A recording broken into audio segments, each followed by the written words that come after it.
In the dead of night at Brooklyn's Metropolitan Detention Center, the silence is shattered by a desperate plea for help. "Guards, help me." The cry echoes through the cold, dimly lit corridors, but no response comes. The moment is haunting, a stark reminder of the harsh reality within prison walls. Here, in this isolated world, even the most influential individuals discover their vulnerability. Power, wealth, and fame hold no sway behind bars. Once inside, all prisoners are reduced to a common status, bound by the rigid rules and unforgiving conditions of incarceration. Among those experiencing this harsh reality are high-profile detainees like Diddy Combs, who, despite his celebrity status, is treated no differently from any other inmate.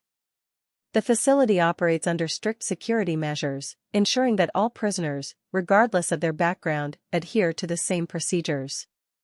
Whenever a detainee of such prominence is moved within the facility, extreme caution is exercised. The process is designed to prevent escape, minimize risk, and maintain order. Inmates being transported, especially those considered high-risk or high-profile, undergo intense security measures. Restraints are a fundamental part of the process. A standard procedure involves shackling inmates with a thick waist chain that restricts arm movement, ensuring they cannot use their hands freely. Additionally, their ankles are bound with heavy leg irons, further hindering mobility and making any attempt at escape nearly impossible. The clinking of these metal restraints against the hard floors of the detention center serves as a constant reminder of their confinement. When inmates are transferred to court for hearings, security protocols remain uncompromising. The movement of prisoners from the detention center to the courthouse follows a meticulously controlled process. Before departure, officers conduct a thorough search to ensure that no contraband is hidden on their person. Only after this extensive check are the detainees allowed to proceed. During transit, they remain heavily restrained to prevent any possibility of flight or violence. Upon arrival at the courthouse, another security checkpoint awaits. Here, officers once again verify the detainee's condition before removing their restraints. However, even after the shackles come off, they are not given any freedom. Instead, they are escorted directly to holding cells, where they wait for their scheduled court appearances. These holding areas are designed to be highly secure, with constant surveillance and reinforced barriers to prevent any unauthorized movement. Life inside a detention center is a far cry from the comforts of the outside world, especially for those accustomed to luxury. For someone like Combs, whose life was once defined by private jets, red carpets, and elite gatherings, the stark contrast of incarceration is profound. The once unfettered freedom to move, speak, and act as he pleased is now replaced by rigid routines, strict schedules, and constant surveillance. Every action is monitored, every movement restricted, and every privilege stripped away. Yet, despite the rigorous security and controlled environment, prisons are notorious for their dangers. Violence, power struggles, and moments of desperation are an everyday reality. The ignored cries for help, like the one that rang through the detention center that night, are not uncommon. Many inmates find themselves alone, helpless, and at the mercy of a system that often turns a deaf ear to their suffering. For those on the outside, the idea of incarceration is often an abstract concept, something seen in movies or read about in headlines.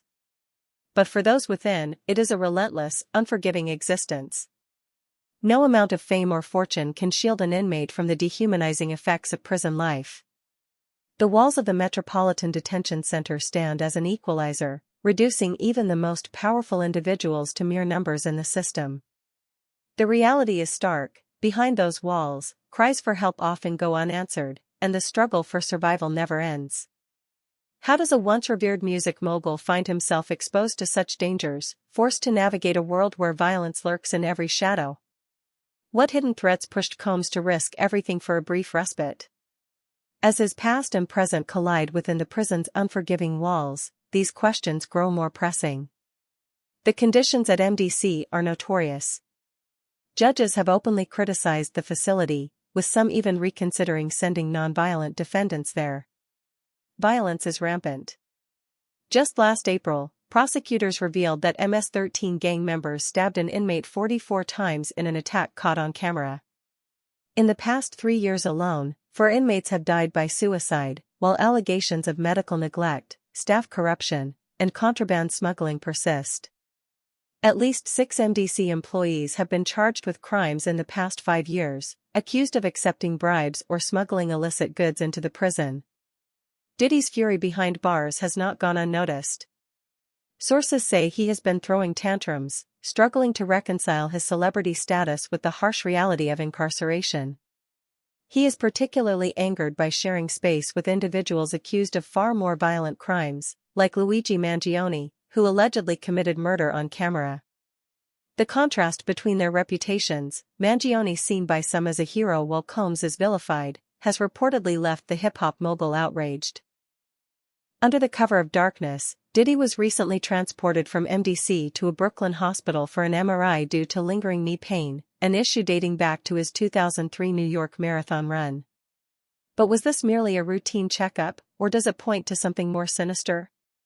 Rumors swirl that Diddy was recently involved in a violent altercation within the prison, fueling speculation that his injuries might be more than just old ailments.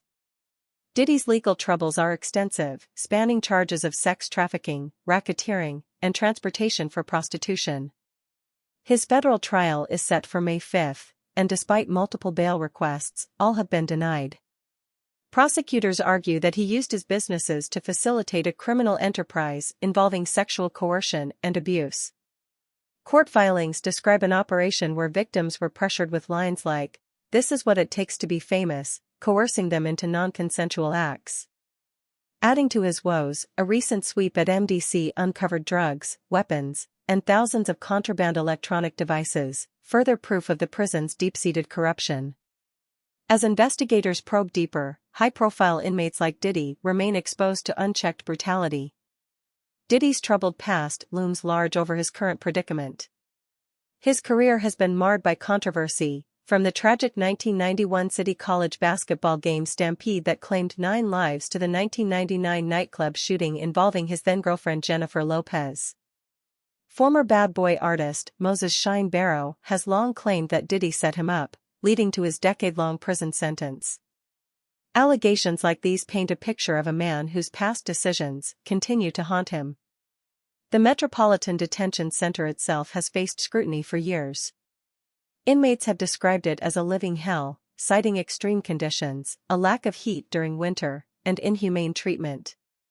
In 2019, a power outage left detainees in freezing temperatures for a week, sparking public outcry.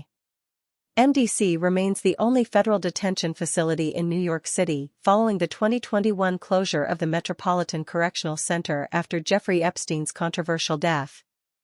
Now, as Diddy's trial looms, the whispers of violence, betrayal, and survival grow louder.